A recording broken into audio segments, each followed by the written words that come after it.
po yung video from my previous interpellation here during the last budget hearing back in 2024.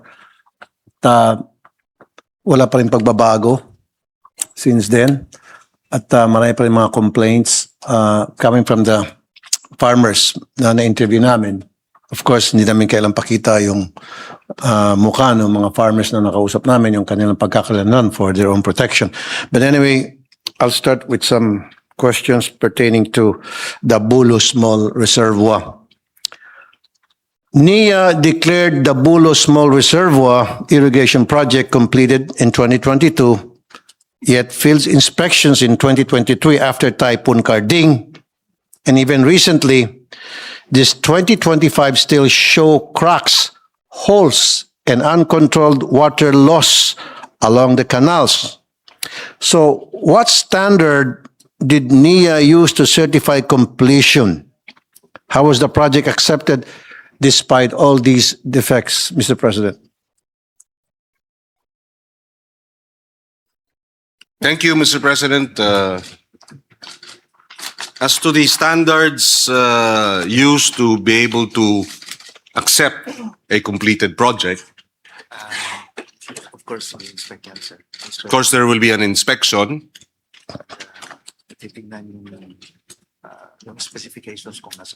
and they would check whether or not the specifications have been met.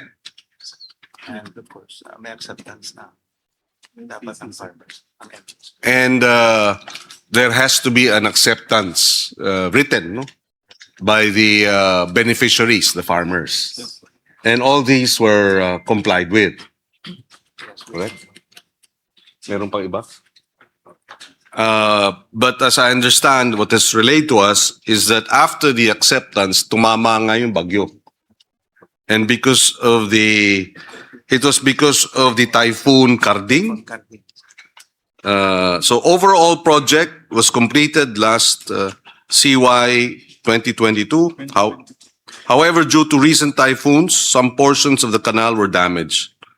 And to address the issue, those damages were rectified by the contractor. Rectified.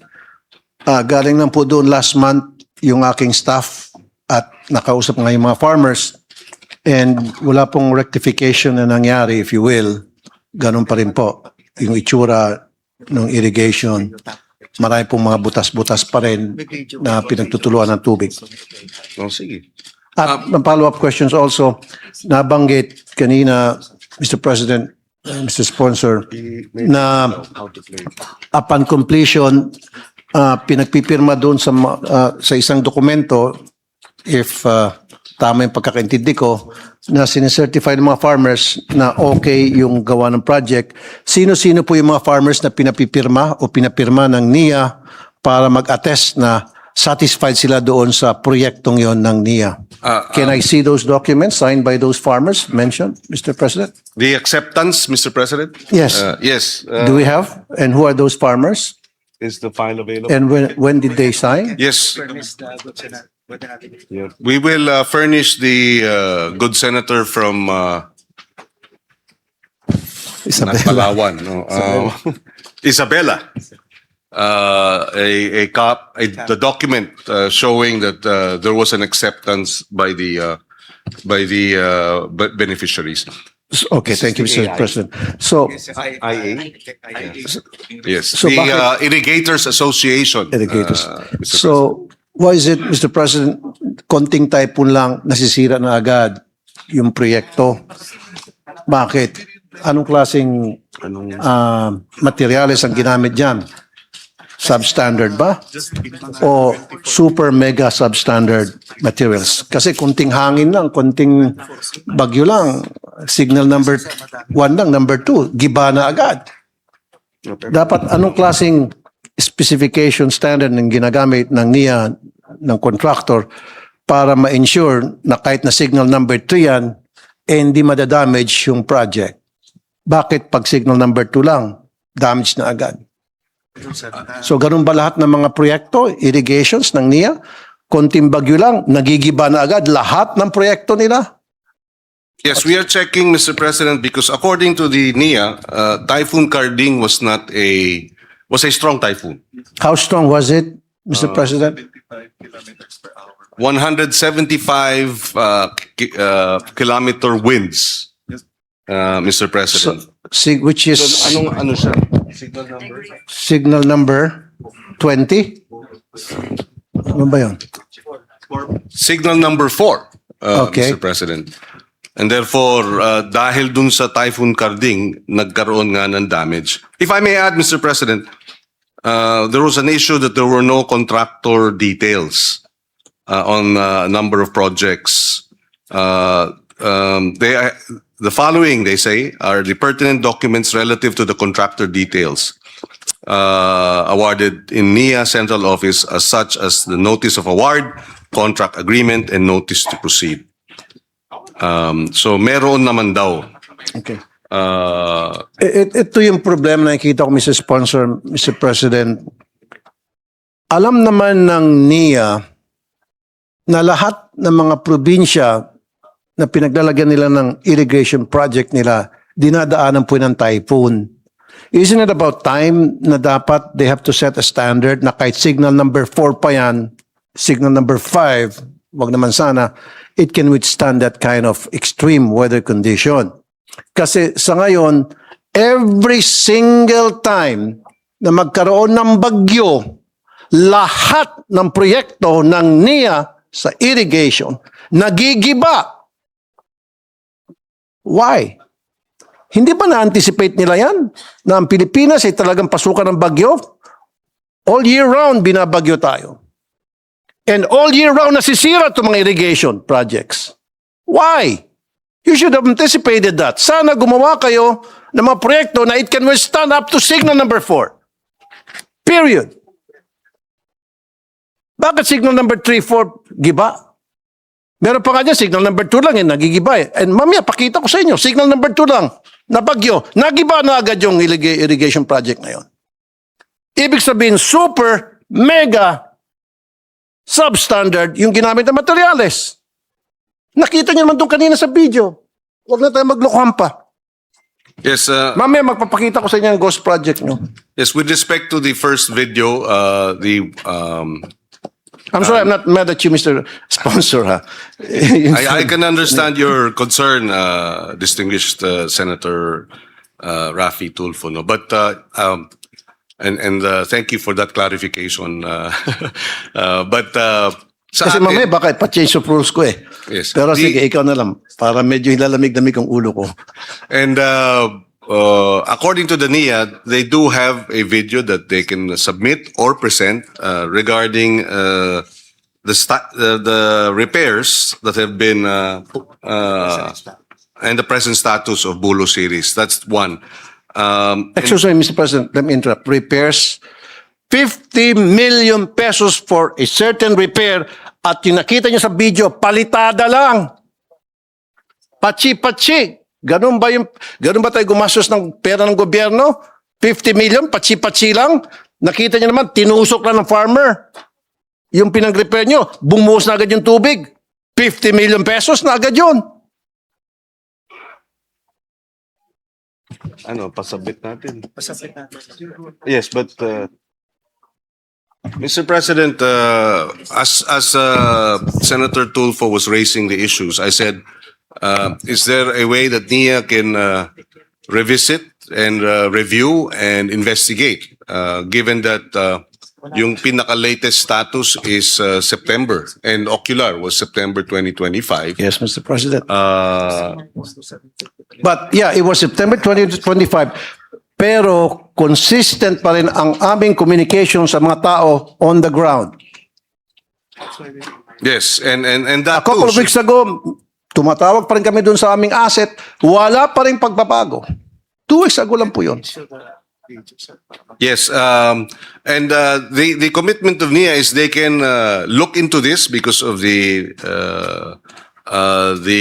concerns of Senator Tulfo. They are willing to conduct a internal investigation and submit the findings to the Senate and through your office, Mr. President. That's one. But they also would like to be allowed, if, with your permission, to present the video of the latest, as far as they are concerned. And we'll put that on record. But that does not preclude or does not mean that they will not conduct an internal investigation on the latest ocular as manifested and presented by Senator Tulfo. Are we, with the permission of Senator Tulfo? Yes. Oh, yeah, my question is, are we talking about Bulo Small Reservoir? Bulos, no? Ito muna. Is that the Yes. Bulo? Okay. Bulos. Bulo. Bulo. Bulo. And besides, sir, wala namang 50 million na ginastos kasi yun yan lamang po yung Ano yan? 50,000? 50 million. 50 million, 5 million. 20. No, I don't understand. Di ba September na tayo nag-visit? Yes, September na tao pa. Okay. Siguraduhin nyo lang, hindi inedit yan ha. Ipapakita nyo. Kasi papakita ko sa expert yan kung talagang Yes, according legit ba yung video na yan or merong konting editing na ginawa. Photoshop or whatever. Structures, improving irrigation canals, and ensured that Bulo Dam, located in Bulacan, was built to irrigate farmlands and support thousands of farmers. It has an actual service area of 418.48 hectares, benefiting 322 farmers from the municipalities of Doña Remedios Trinidad and San Miguel. NIA immediately implemented rehabilitation works, strengthening structures, improving irrigation canals, and introducing modern monitoring systems for efficiency and safety. From challenges to solutions, from oversight to action. Bulo Dam stands as a lifeline for farmers and a pillar for food security. This is Bayanihan. This is Bagong Pilipinas.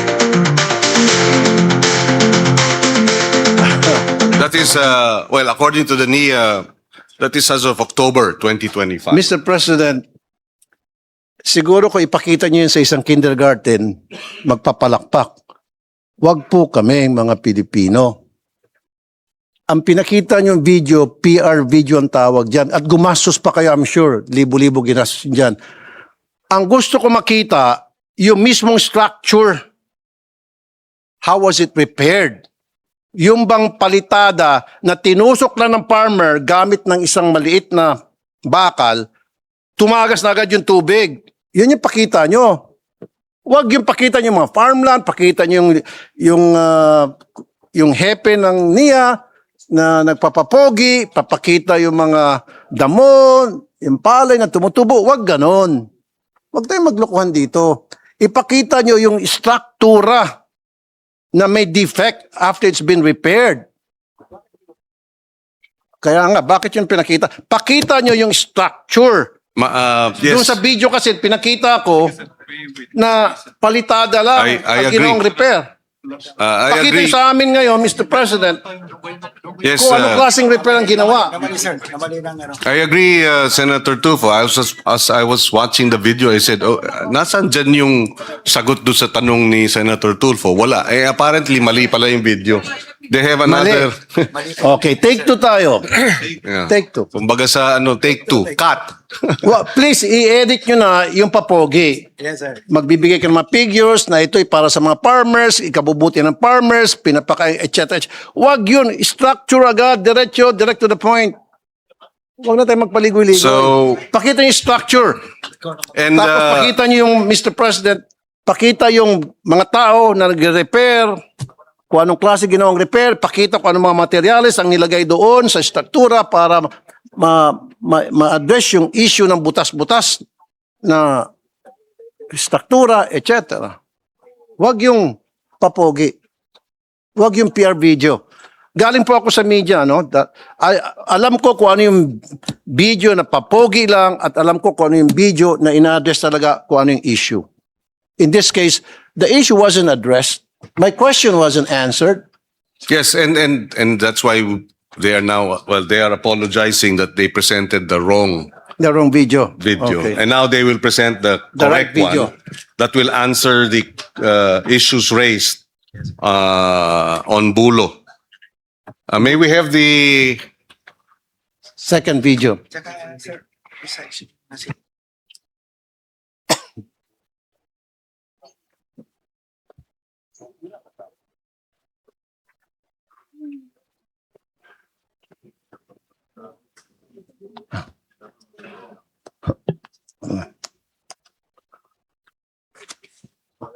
Can we have the video? Baka wala naman. Kung wala na, Photos, sige. the photos. Yes, exactly. It's not going to be a video. It's their photos as of October 25, Yes, sir. 2025. And according to the administrator, Mr. President, the Bulo irrigation dam was constructed and completed in 2014. Started in 2014. Sorry, started 2022, I think. Sorry, started in 2014 Completed in 2022. and completed in 2022. Tsaka yung And then nasira noong 2023. Nasira. 1 year lang, giba na agad. God damn. I'm sorry. yes, sir, yung After 1 year, for 8 years, 8 years ginawa yung project, and then 1 year, sira na agad. Anong klaseng proyekto ito? Okay, sige. So, explain to me. So the one that is encircled is the damage Okay. on the left side. And this is as of October 2025 on the right side. It has been repaired by the contractor, Mr. President. What kind of repair? At no cost to the No. government. And as to the kind of repair, this was also inspected by our, it was retrofitted and inspected by our regional office and was accepted. Can I see the inspection report, Mr. President? Our irrigator. Yes, and also the repairs were likewise accepted by the Irrigators Association. And yes, we will submit the supporting documents, Mr. Inspection President. report. Now, bakit malayo ang kuha, Mr. President? Bakit hindi close up? Para makita natin yung eksaktong repair na ginawa. Hindi rin ito close up, but that Malayo, too, Mr. President. yes. And then what kind of materials were used? Okay, this is the siphon and the repairs that were Open now. Kasi, dati Mr. kasi sinara na, no? open po dati, sir. Dati nakabukas yan Pina-close ko. at pinasara na para mas protektado. Yes, sir. So that is the latest. Sarado siya dahil at no cost to the government. At no cost. Mr. President, I'm not an expert. I'm not an engineer. Pero using common sense, hindi naman siguro ako pwedeng lokohin o yung mga taong nanonood sa atin ngayon. Ang nangyari niyan, nilagyan lang ng palitada and then pininturahan konting kiskis para maging makinis. Ganon ang ginawa ng NIA. Mr. President. According to the NIA, it was not just palitada. There was actually a steel casement. So, I give you a challenge. Pupunta tayo, staff ka staff mo. Pag napatunayan na patsi-patsi lang ginawa, someone has to resign. Are you willing to resign? Challenge taken. Good. Mr. Please. President, may we request that instead of that the NIA administrator refer his answer to me so that I can Okay. place it on record. The NIA administrator, upon the challenge of Senator Tulfo, yes, said one, they're willing to go to the site and inspect it, and And of two, course, we're going to bring experts, engineers, independent. And two, Observers. if it is found out that in fact, as alleged by our good senator, that there are defects in the repairs, the administrator has said he's willing to resign. And So we will he do, vouches for yeah. the integrity of the repairs undertaken as accepted by the Irrigators Association as well. And we'll do it next week, Mr. President. Next week? Challenge accepted. Very good. Thank you. Now, Lorenzo Construction was responsible for the construction and repairing of the project. But reports indicate that repairs were yung palitada nga lang. So, has NIA evaluated this contractor? Kasi nakita naman natin, may video tayo, nung last hearing, na palitada lang ang ginawa nilang repair. Did you call out the contractor about doon sa kanilang washi-washi na Yes. trabaho? Well, according to the administrator, and I understand this, the dam itself was constructed by Lorenzo. But the canals, the irrigation facilities that are connected to the dam Local minor. was awarded to a local Local minor. minor contractor. So, iba ho yung Lorenzo, dun yun sa dam, pero dun sa irrigation canals, anong pangalan? Marami po kasi yun, yearly ang allocation. So, several local contractors from Bulacan. Kasi 24. They are willing to submit the list of all the local contractors that over time, over several years, that did the repairs, construction rather of the irrigation facilities. So,